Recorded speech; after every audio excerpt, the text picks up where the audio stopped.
এটা ছিল 14ই ডিসেম্বরের দিন। আর এই দিন আমি ঘুম থেকে উঠে স্নান টান করে চলে গেছিলাম আমার প্রথম ব্রাইডেরকে মেহেন্দি পরাতে, যেটা ছিল আমার বাড়ির বেশ কাছাকাছি লোকেশনটা। আর সেখানে গিয়ে মেহেন্দিটা পরানো হয়ে যাওয়ার পর আমি একটু ভিডিও তুলে নিয়েছি, যেখানে এক হাতে ওর ডেট লিখে দিতে বলেছিল, বিয়ের এক হাতে বাবা মা আর বরের নাম সবটাই করে দিয়েছি। সিম্পল ডিজাইনের ওপর ছিল। তারপর সেখানে কাকিমা আমাকে বিয়েবাড়ির লুচি তরকারি খেতে দিয়েছিল মেহেন্দি পড়াতে পড়াতে, সেটা খেয়ে নিলাম। আর এই হলো আমার প্রথম ব্রাইড। তারপর বাড়ি চলে এসে আমি যেহেতু নবনীতাদির এই সেটগুলো আমার কাছে অর্ডার করেছিল, তো সেগুলো আমি প্যাকিং করে নিয়ে রওনা দিলাম কাকিনাড়ার উদ্দেশ্যে। এই যে এখন এই পানপাতা গাছকৌটো এবং বরণকুলো, জামাই বরণকুলো সবগুলো আমি প্যাক করে নিয়ে পৌঁছে গেছি।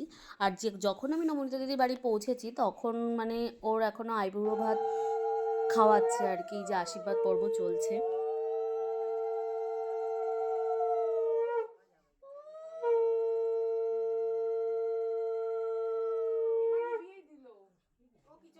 নবনীতাদি বাড়ির এই ঢুকেই যে একটা রাধাকৃষ্ণের ফটো আছে না, সেটা আমার খুব ভালো লাগছিলো, তাই একটা ভিডিও সেটারও আমি তুলে নিলাম।